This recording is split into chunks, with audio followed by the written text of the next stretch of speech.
नमस्कार। आज हम बात कर रहे हैं भारत के संविधान की। वो दस्तावेज जो दुनिया के सबसे बड़े लोकतंत्र की कह सकते हैं नींव है। बिल्कुल।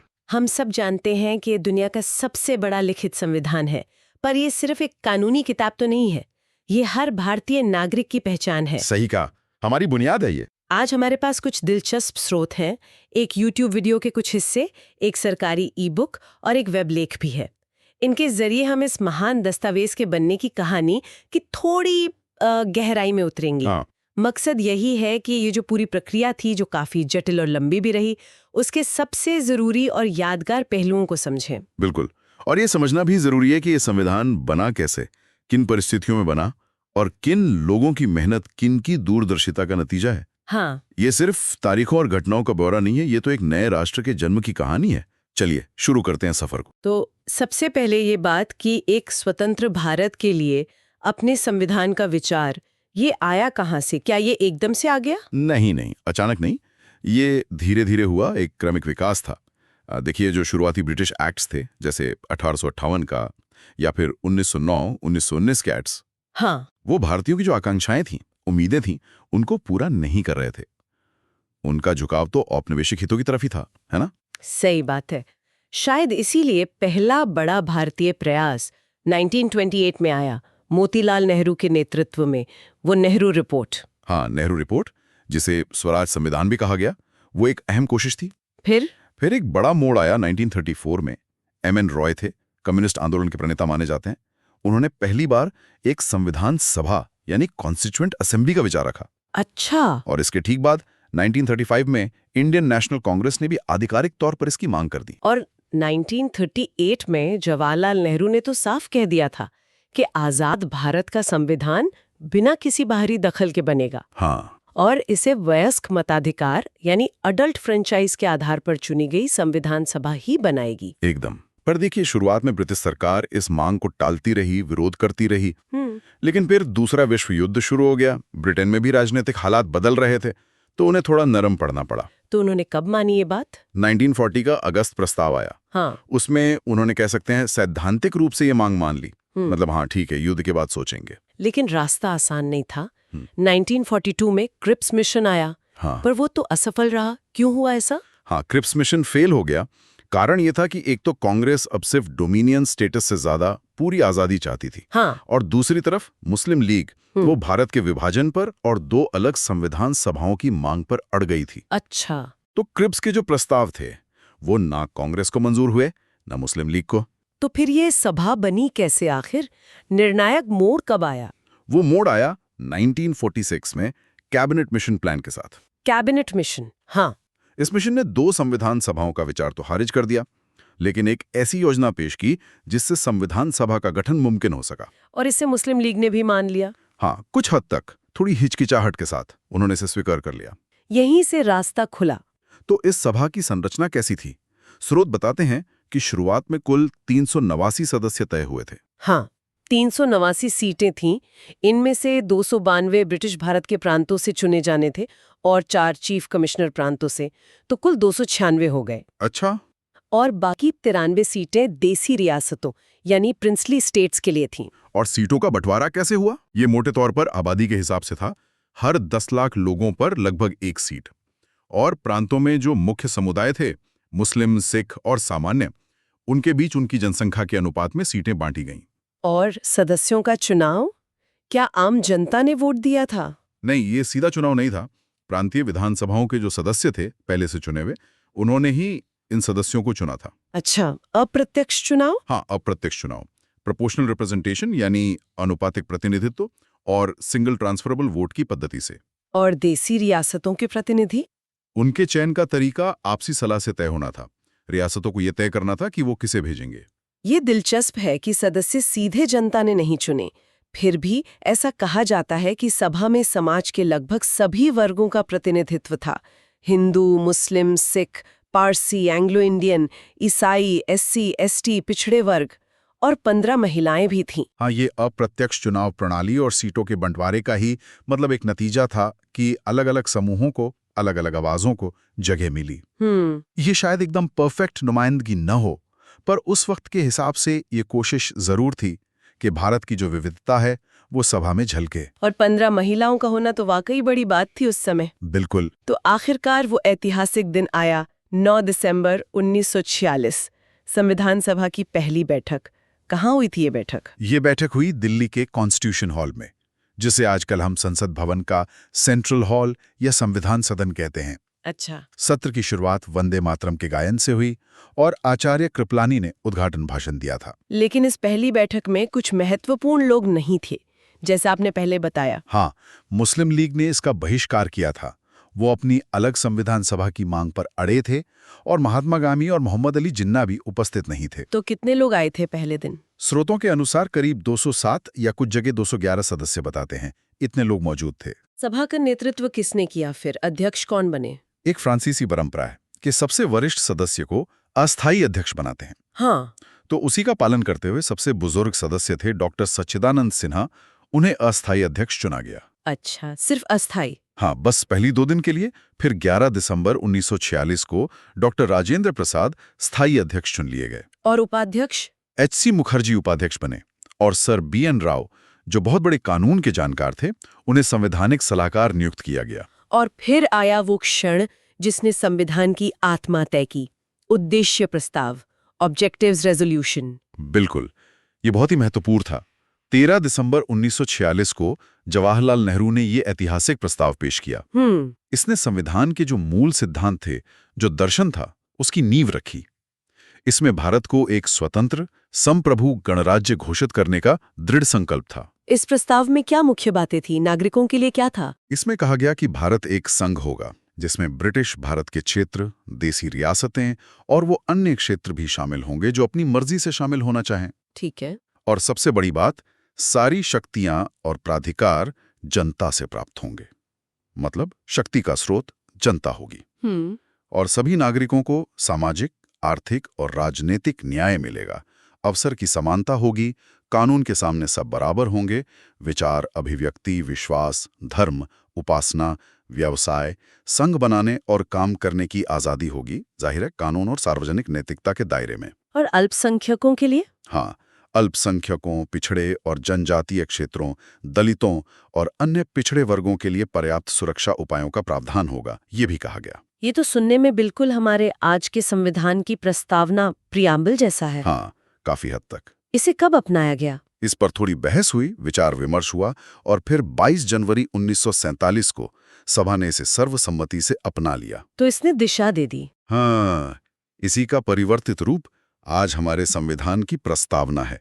इसने एक तरह से संविधान का खाका खींच दिया था। इसी दौरान देश में बड़े बदलाव भी हो रहे थे। आजादी नजदीक आ रही थी, लेकिन साथ ही बंटवारे का खतरा भी मंडरा रहा था।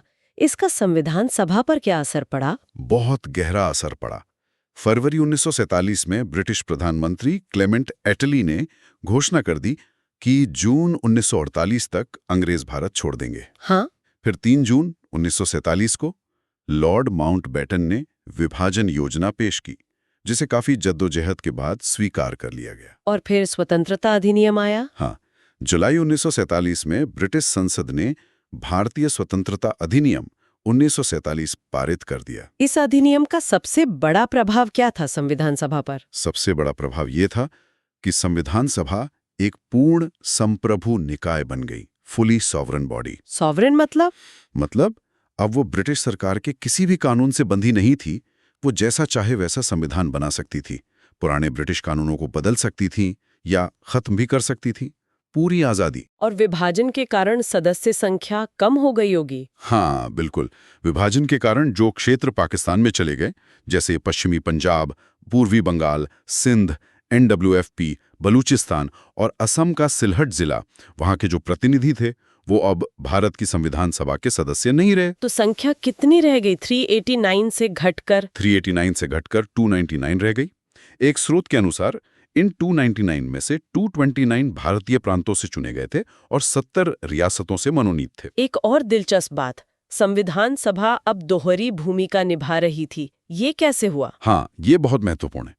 स्वतंत्रता अधिनियम ने उसे विधान बनाने की शक्ति भी दे दी, यानी कानून बनाने की पावर। अच्छा। तो सभा के अब 2 काम हो गए। एक तो संविधान बनाना, जो उसका मुख्य काम था, और दूसरा देश के लिए सामान्य कानून बनाना, क्योंकि तब तक कोई संसद तो थी नहीं। तो ये एक तरह से पहली संसद भी थी। हाँ, इसीलिए इसे भारत की पहली अस्थायी संसद भी कहा जाता है। और मजे की बात यह थी कि जब सभा संविधान बनाने का काम करती थी तो अध्यक्षता डॉक्टर राजेंद्र प्रसाद करते थे। अच्छा। और जब वो विधायी कार्य यानी कानून बनाने का काम करती थी तो अध्यक्षता जीवी मावलंकर करते थे। ये कब तक चला? ये व्यवस्था 26 नवंबर 1949 तक चली, जब तक संविधान का निर्माण पूरा नहीं हो गया। और 14 अगस्त 1947 की आधी रात को सभा का एक विशेष सत्र हुआ था और वो स्वतंत्र भारत की विधानसभा बन गई थी। इतने बड़े काम को व्यवस्थित करने के लिए यकीनन समितियों का गठन किया गया होगा, बहुत सारी कमिटीज बनी होंगी। बिल्कुल बिल्कुल, काम बहुत ज्यादा था। तो काम के बोझ को संभालने और अलग अलग विषयों पर गहराई से विचार करने के लिए कई समितियां बनाई गई। इनमें 8 मुख्य समितियां थी और कई छोटी भी। कौन कौन सी मुख्य थी? अध्यक्ष कौन थे? कुछ प्रमुख समितियों के अध्यक्ष थे डॉक्टर राजेंद्र प्रसाद, जो प्रक्रिया नियम समिति, संचालन समिति, वित्त और कर्मचारी समिति और राष्ट्रीय ध्वज पर बनी एडहॉक समिति के अध्यक्ष थे। अच्छा, कई समितियों के थे वो। हाँ, फिर जवाहरलाल नेहरू संघीय शक्तियों की समिति और संघीय संविधान समिति के अध्यक्ष थे। सरदार पटेल प्रांतीय संविधान समिति और मौलिक अधिकारों, अल्पसंख्यकों व जनजातीय क्षेत्रों पर बनी सलाहकार समिति के अध्यक्ष थे। और इन सब में सबसे महत्वपूर्ण, जिसका नाम हम सबसे ज्यादा सुनते हैं, प्रारूप समिति, ड्राफ्टिंग कमेटी। निसंदेह उसका गठन 29 अगस्त 1947 को हुआ था, आजादी के ठीक बाद। हाँ, इसका काम था कि जो अलग अलग समितियों ने प्रस्ताव दिए हैं उन सब पर विचार करके संविधान का एक मसौदा, एक ड्राफ्ट तैयार करना। और इसके अध्यक्ष थे doctor BR Ambedkar. Doctor Ambedkar का सभा में आना भी, जैसा आपने बताया, कम रोचक नहीं। स्रोत बताते हैं कि वो पहले बम्बई प्रेसिडेंसी से चुनाव हार गए थे। हाँ, शुरुआत में हारे थे। फिर बंगाल से चुने गए, लेकिन विभाजन के बाद वो सीट पाकिस्तान में चली गई। सही है। आखिरकार कांग्रेस ने उन्हें बम्बई प्रेसिडेंसी से फिर से नामित करवाया। हाँ, ये उनके महत्व को दर्शाता है। उनकी विशेषज्ञता की जरूरत महसूस की गई। प्रारूप समिति में उनके अलावा 6 और बहुत योग्य सदस्य थे।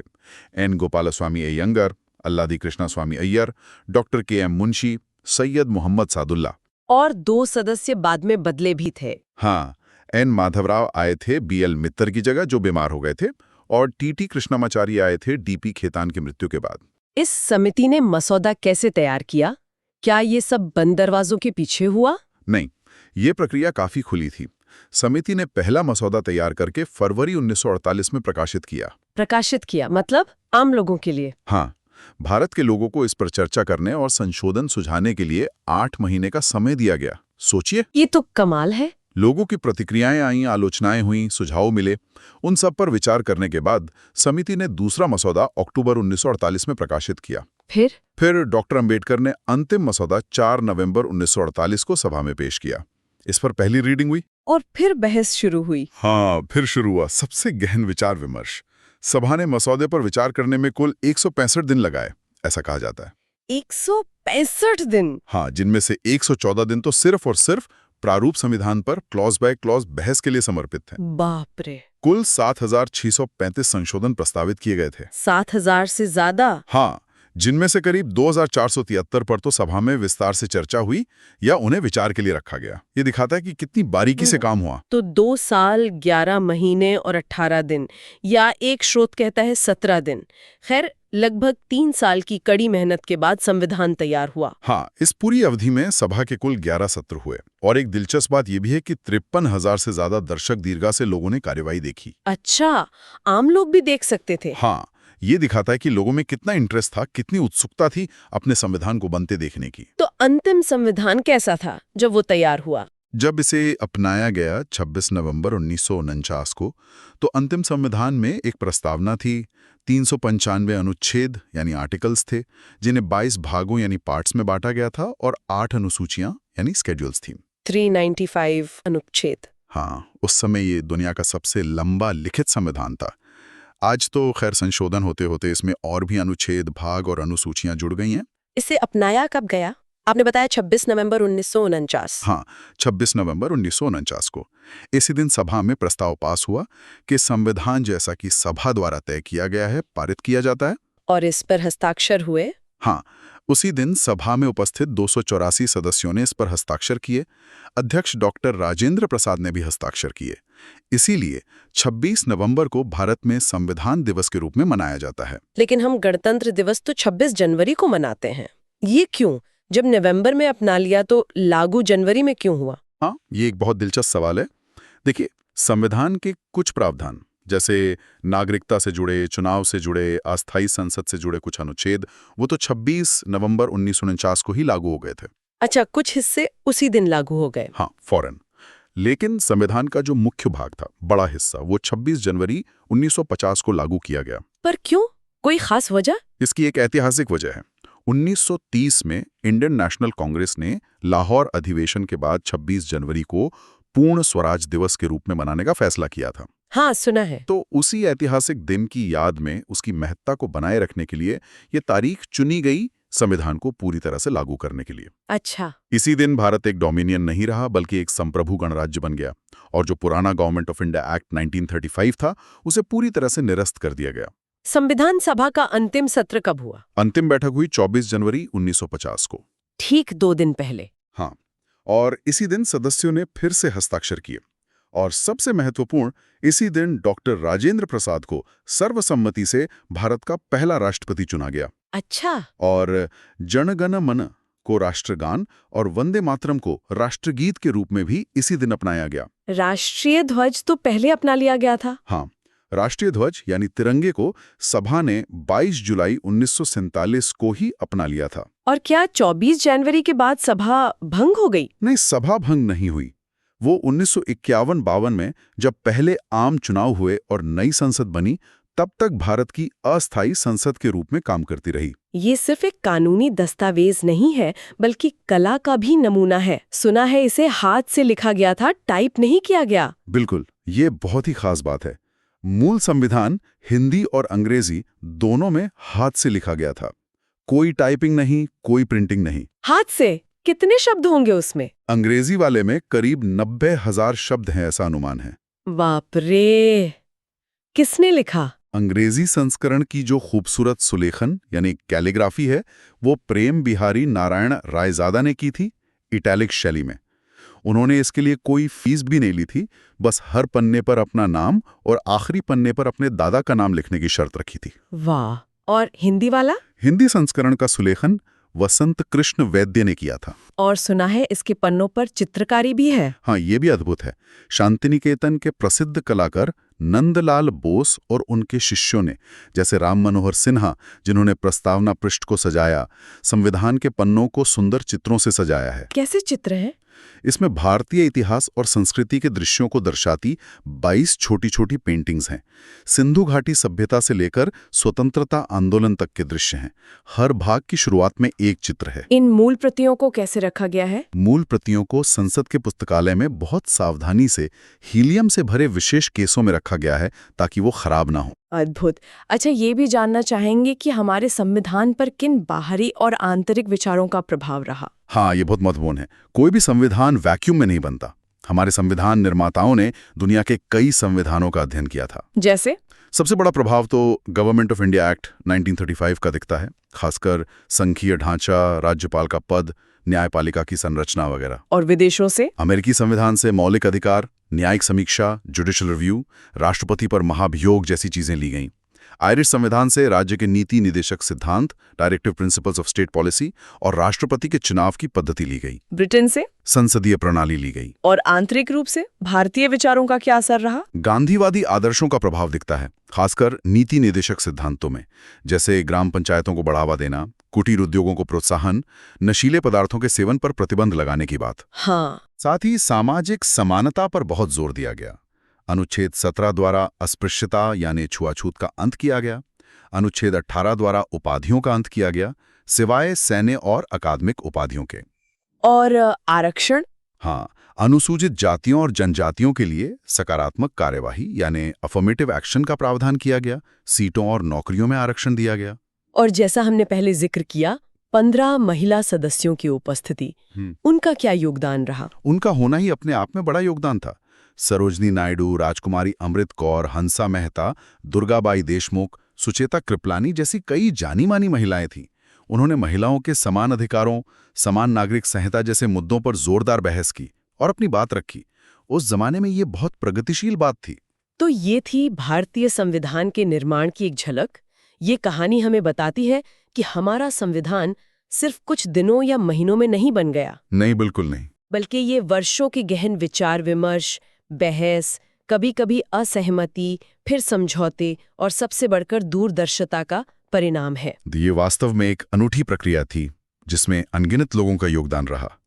ये सिर्फ नियमों का संग्रह नहीं है, जैसा आपने शुरू में कहा था। हाँ, ये एक नए, स्वतंत्र, संप्रभु, लोकतांत्रिक गणराज्य की आकांक्षाओं और मूल्यों का प्रतीक है। ये एक जीवंत दस्तावेज है, एक लिविंग डॉक्यूमेंट है, जो आज भी हमारा मार्गदर्शन करता है और जरूरत के हिसाब से बदला भी है। आज की इस चर्चा को समाप्त करते हुए एक विचार छोड़ जाते हैं सुनने वालों के लिए। हमने सुना कि संविधान सभा में समाज के विभिन्न वर्गों के प्रतिनिधि थे, जिनमें 15 महिलाएं भी शामिल थीं। ये सोचना दिलचस्प है कि उस समय जब दुनिया भर में महिलाओं के अधिकार बहुत सीमित थे, इन विविध आवाजों का और विशेषकर इन महिलाओं का भारत के सबसे बुनियादी दस्तावेज को आकार देने में शामिल होना क्यों इतना महत्वपूर्ण था? उनके होने का हमारे संविधान के चरित्र पर क्या खास असर पड़ा होगा? इस पर विचार कीजिएगा। नमस्कार। नमस्कार। आप इस वीडियो का पूरा सारांश पीडीएफ फॉर्मेट में पाना चाहते हैं तो मेरे टेलीग्राम चैनल से जुड़े, लिंक डिस्क्रिप्शन में दिया गया है। जैसे ही हम 20 सदस्य पूरे करेंगे, मैं पूरा पीडीएफ अपलोड कर दूंगा। और हाँ, ऐसे और वीडियो के लिए लाइक, शेयर और सब्सक्राइब करना न भूलें।